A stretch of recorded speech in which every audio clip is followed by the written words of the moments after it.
to Wondering Soup's first Vlog or vlog, whichever you prefer. I'm Kat. And I'm Amber.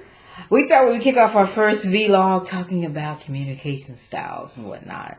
So both Amber and I are very expressive people, although in very different ways. Amber's, how do I say this politely? She is physically and verbally expressive.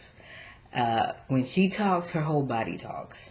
And I'm more of a subtle word chick. I just speak and then I just let the words hit the floor however they may be. Correct, you think? That's one way to put it. Yeah, that's what I think. Now, fortunately, we're both listeners to some extent. I think Amber's more of a listener than I am in our relationship. We're both pretty opinionated and loud. I think so, right? Yeah. We're both loud. Yeah, we're loud. But we like that. You know, we like that loudness with each other and stuff. And because we're opinionated and loud and expressive, we both hold these really strong beliefs and ideas that we agree to disagree on. But we have some great conversations where we disagree. And she switches my opinion, I switch hers sometimes. Most of the time we just go, no, not gonna work over here. Yeah. So soft-spoken is something that just really doesn't exist.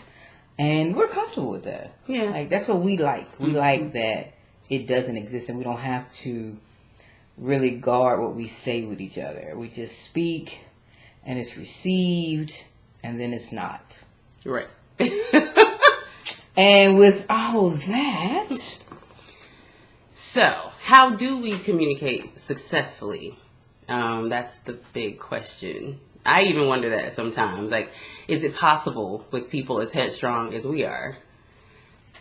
I think we communicate mainly because we almost have, sometimes, I'm not going to say all the time, we stop. Like, whatever we're doing, if it's really, truly serious and the other person is just not receiving, I think there's like a halt to life. And we pause in the middle of it and we stare at each other until the other person is really understanding, I think, that we're both communicating here. We're like, whoa, do you see me? Other than that, I think it's more of a, we pass each other, we whisper, we laugh, we giggle, we sit on the couch late at night. We do a lot of talking late at night before we fall asleep. We go over the day. We sometimes talk about the tomorrow and plan things. So I think we communicate. What do you think? Yeah, I mean, I think it's also because we both know where, like, our stopping point is, you know? Like, I know when you're probably not going to budge anymore. And I think you know when I'm not going to budge anymore. And so we kind of respect that and go like, okay, so let me stop now before I get to that point and, you know, see how we can compromise now. You know what I mean? I think that has a lot to do with it. Because I think when you can't see that with a person, sometimes you may push it too far. Right. But I think we can definitely detect that with each other. Yeah, and I have a tendency to say, this is it for me. Like, I've reached the limit of, or we're not going to talk like this to each other. Or, hey, I'm not receiving you right now. And I think Amber's more of the, let's just keep talking until we resolve it. And I'm more of the, I've talked right now as much as I can talk. If I keep talking, I may hurt somebody's feelings. So let's come back in 10, 15 minutes or an hour or two. Which is interesting because I can hold a grudge. Like, that is my thing. I used to be very proud of that. I don't know. It's a Taurus in me. It is. Yeah, and Amber does not tolerate that. So... Well, because I also can do that. So I get it. Because I'm a Taurus too. So right. I get that. But she won't let me hold a grudge. Well, that's true. So I know that. And knowing that, it helps. So I know that I may hold a grudge for an hour or two or three. But after that, she's not going to let me do it anymore. She's going to come to me, hey, are you going to kiss me? Or something. Or, so we not talking right now? Why we not talking? Is you mad? Right. Is you big mad? Right. So that's what we do, right? That's true. So Amber's a peacemaker in the family. Which is interesting because I concede a lot more, though. Like, I think I concede, especially when we first got together. And when you first moved, like, anything she basically wants, I think it's possible. She doesn't ask for unrealistic stuff. So I concede a lot more. So there's really a chance for us to really have a really bad argument, I think. because of that. What do you think? Right, not something that's like that can't be squashed. No, Right. Because happy wife, happy life. I'm cool with that. That's what it boils down to. Exactly. So, so how does listening play into all that to you? Yeah, I mean, I think I've learned over time too that because I've always thought that I've been a good listener, but there are levels to this, right? There are definitely levels to it. Like I've always thought I was a good listener, but I do think that I can be listening to someone or in the past, but not really putting myself, in their position or not really, empathizing with them, just listening. But while I'm listening, I'm judging or I'm waiting to see what I can say, because I think I'm right. And I'm definitely at fault for that. So over time I've learned, and with us, it's a lot easier for me to, not easy, but I find myself listening to really get where you're coming from. Like really trying to be receptive, really trying to, but it's taking time. Yeah, definitely. I mean, we're new to this. And I'm more of a, I pay attention to her cues that she's giving off non-verbally as well. Because Amber's like, her personality is bright. Like she's always shining. So whenever she's dimmed, even for like 10 minutes, I pick up on her like quickly. And so I'm like, hey, you okay? What can I do to make, because I like to see her light shining. And so I think I'm picking up pretty easily and quickly. That's a lot of times. And sometimes I think she doesn't even recognize that she's dimming. She's in that spiral, not a spiraling pattern, but everybody goes down. You know what I'm saying? And I'll be like, oh, you're not bouncing off the walls. You're not laughing. You're not giggling. Amber is that rah-rah chick that's in the crew. You know what I'm saying? She's like the cheerleader of, if there was like 5 girls, she'd be the one they'd be calling the cheerleader. So if she's not cheering, something's wrong. Good point. Okay, so between us, who is the alpha personality? Me. Wow, you said that really easy. That wasn't why was that funny though? Because I think both of us could be. You could be, but this is in this household. Okay. I said the cat. Okay. Oreo agrees. Oreo's in the back on the couch. I mean in the bed. We're in the office / guest bedroom of the house. Hence the elephant booty on the wall over there. So you don't think I am though? I mean, no, that is true. But you run the house though. Well, it's kind of like how the president is not really the president. The president just kind of is the face, but not really doing the actual. Not that one who actually holds the power. Right? It's kind of like that. So yes, I would be that. I would be the face that seems to run things, but we know who actually. So yeah. Right. Mm-hmm. Because, and the reason why I think is because I'm a big picture thinker, and you're not. No, that's true. I'm a details person. Right. And I'm a big picture, so I think, and I think I'm more of a long-term person than you are. So I'm thinking 3 years, and Amber's thinking tomorrow at 2. That's true. So I'm trying to take us down the road, and she's just trying to get us through the next, 24 to 48 hours, which works. It works out totally. But if she has a plan to get us through the next 24 to 48 hours, I have a plan to get us through the next 24 to 48 months. And so when she wants to put something into place, I'm like, we can do that, but look at what this, and this that we need to do as well. So it's steps to me. Right.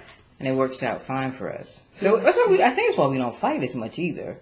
Because we both see the picture that we're both trying to create too. Right. So that helps a lot. But I'm still the alpha personality. Okay, so do you think that it's easier communication-wise being in a relationship with a woman? Does it make it easier? It's been so many years since I've been with a man. So long. So many years. I should be, what do they call those lesbians? What do they call them? Yeah, no. The golden seal or some shit? But that's not. Okay. Okay. So it's been a long time. since I rock you. No,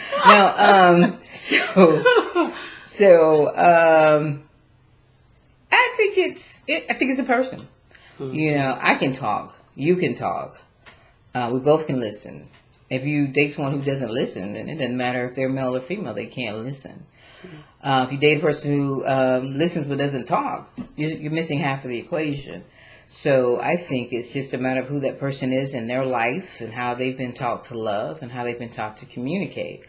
One of the things that I think works for you and I is that we're both cognizant of childhood, of how being raised. Amber comes from a 2-parent household in the suburbs and stuff, and I come from, hey.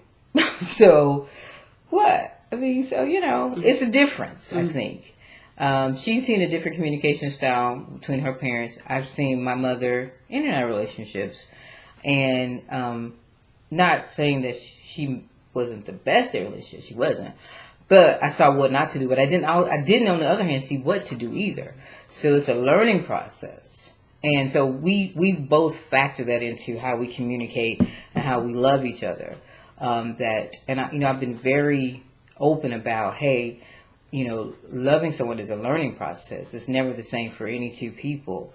So we're good with that, I think, right? Yeah, that's true.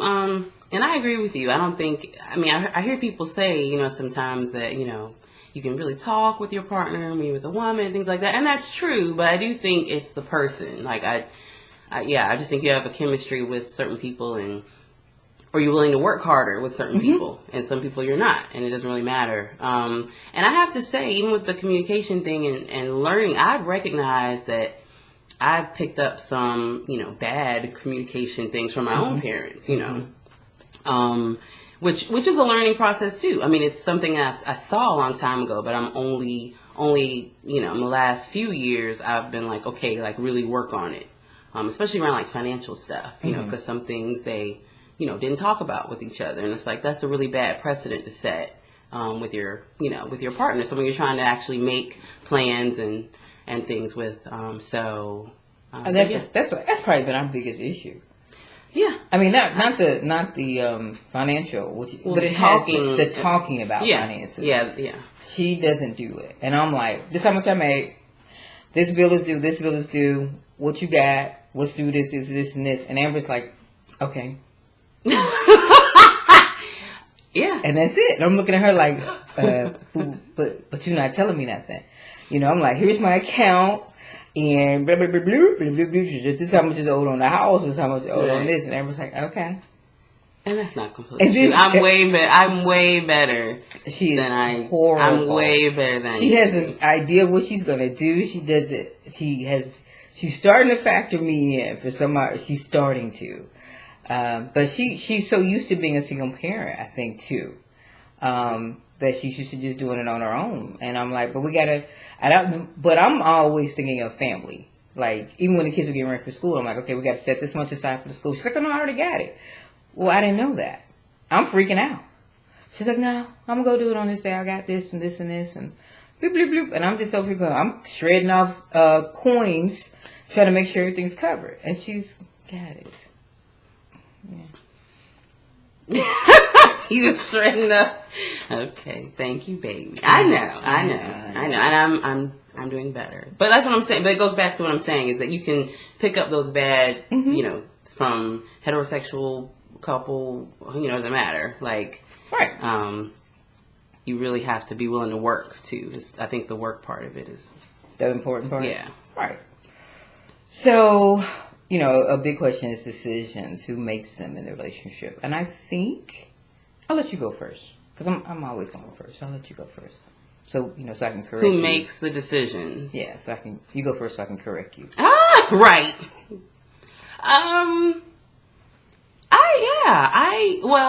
Okay, so probably another bad habit. I tend to make decisions, and sometimes I make them before anyone else knows that I've already made them, and I just, do what I'm gonna do. So, and that's not, you can't. So just to preface a little bit, we are now on 5 months of marriage, so we're still learning, learning partnership and So yeah, but I think that in general though, like even when I do that, even when I come to a decision about something, we end up talking about it, and whenever if we do for something big. We do. What are you talking about?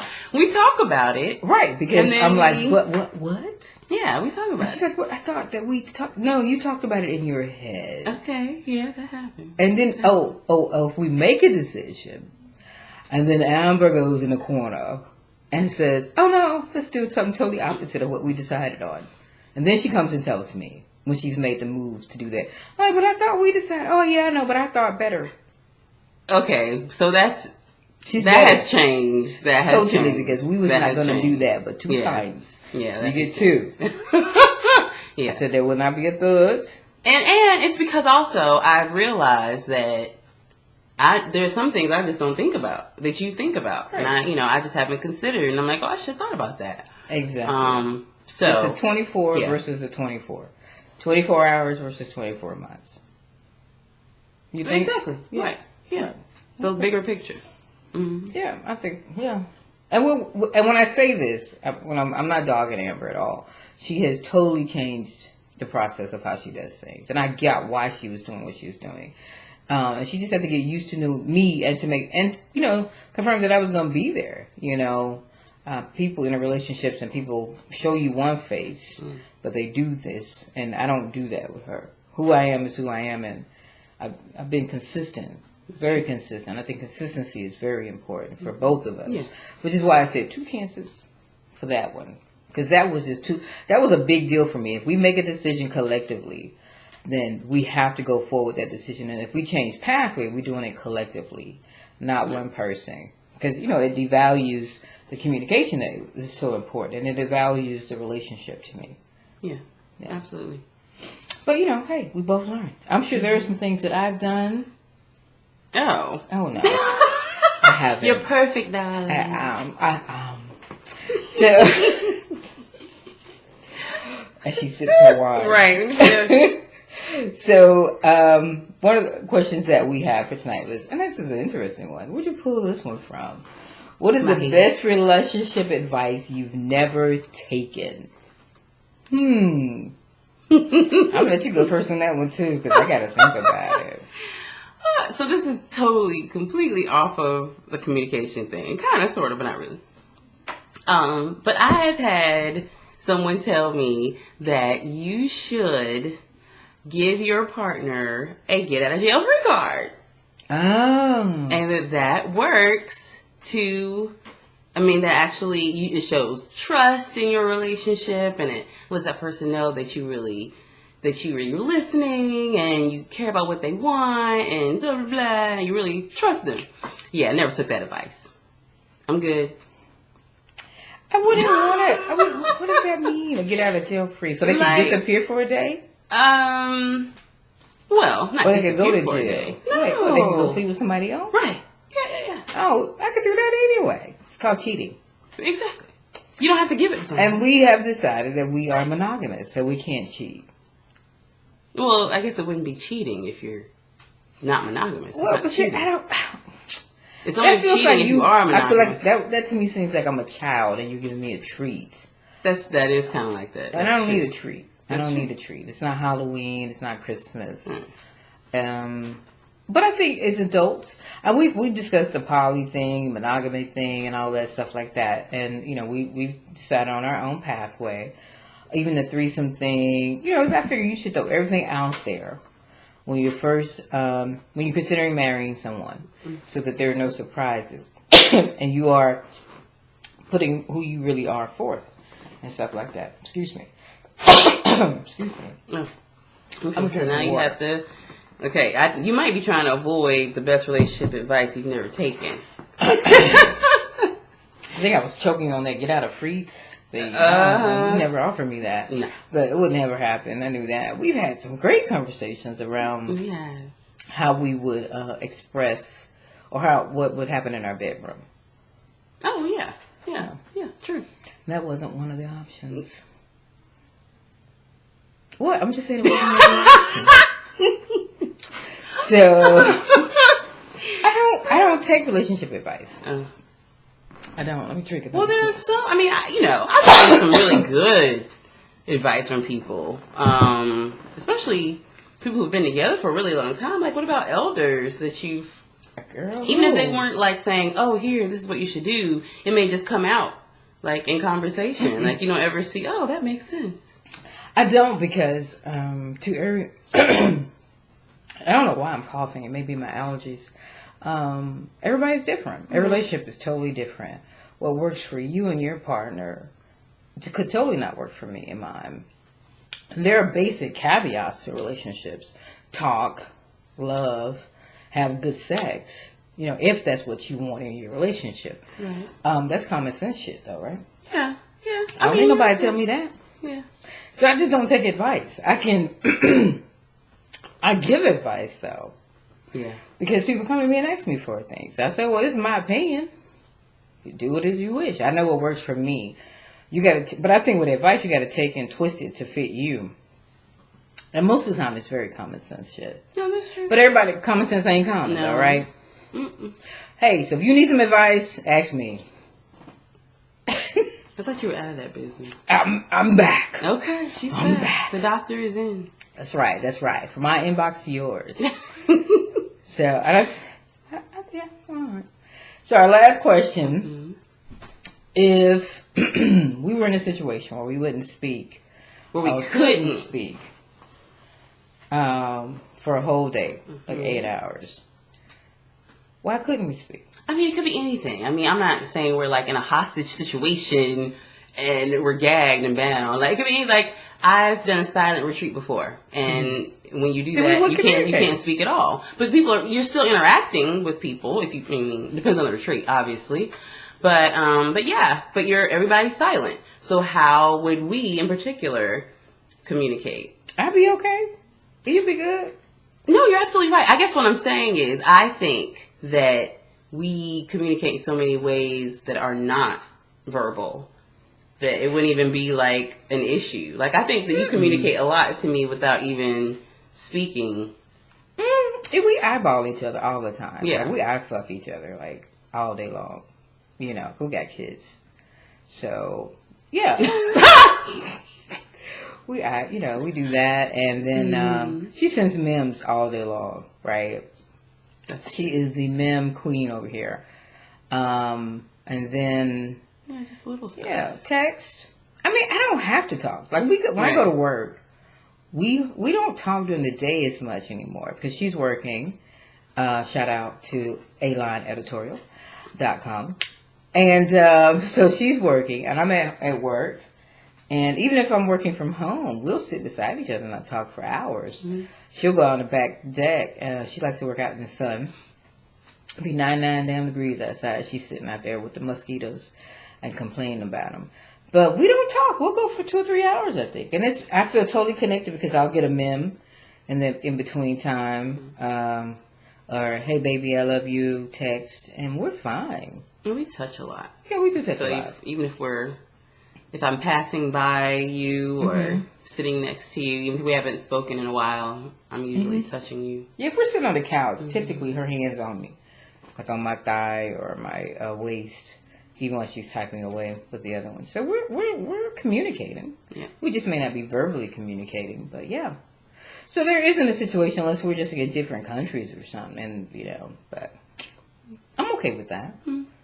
We're good. So this has been the first Wandering Soup Veeelog or vlog. I don't know. It's vlog. Vlog sounds so boring. No. Veeelog is so impressive. Veeelog. You hear it? It's like Duval. Okay. I used to live in Jacksonville. So, and again, I am Kat. And I'm Amber. We are coming live about once a week, maybe. Something like that. Yeah, something like that.